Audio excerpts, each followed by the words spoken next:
Hello, this is State Senator Paul Bailey with this week's Capitol Update. The General Assembly is now at the midpoint of our 2019 legislative session and we're moving at full steam. Senate committees worked diligently this week and advanced several bills to continue the General Assembly's ongoing efforts to protect the elderly and vulnerable adults. Senate Bill 1039, which was approved by the Senate Judiciary Committee this week, increases penalties for the most dangerous crimes involving elder abuse. It is hard to believe anyone would harm senior citizens or a person with disabilities. It's even harder to believe when these injuries are inflicted by a family member or a caregiver.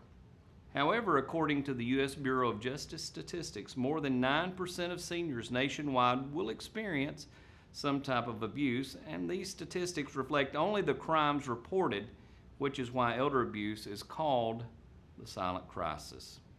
The Senate Judiciary Committee also approved legislation this week to create an elder task force.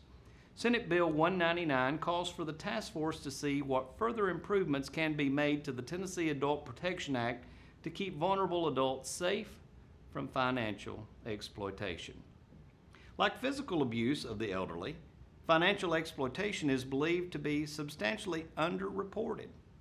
Hopefully, this task force will strengthen efforts made by the General Assembly to further identify gaps that leave our seniors vulnerable to those who would take advantage of them financially.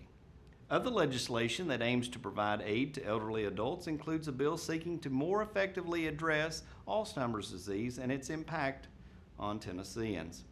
Senate Bill 28 creates the state's Alzheimer's disease and related dementia advisory council to continually assess and address the status of the disease in the state of Tennessee. Approximately 120,000 Tennesseans suffer with this disease, and Tennessee ranks 4th in the nation for Alzheimer's related deaths. This means that this disease has touched almost every Tennessean in some capacity. In addition to the effects it has on patients and families, the disease's high rate of prevalence also means increased cost for treatment, which is estimated at $1 billion in Tennessee. This is a devastating disease that has affected families across the state. My hope is that the council will find effective ways to provide support to those who are suffering and their families. As we move into the second half of the legislative session, I hope that you will feel free to contact me regarding any issue before us or if you need help with a state-related matter. And until next time, always remember to be nice and kind to someone. And this is Paul Bailey with your Capitol Update.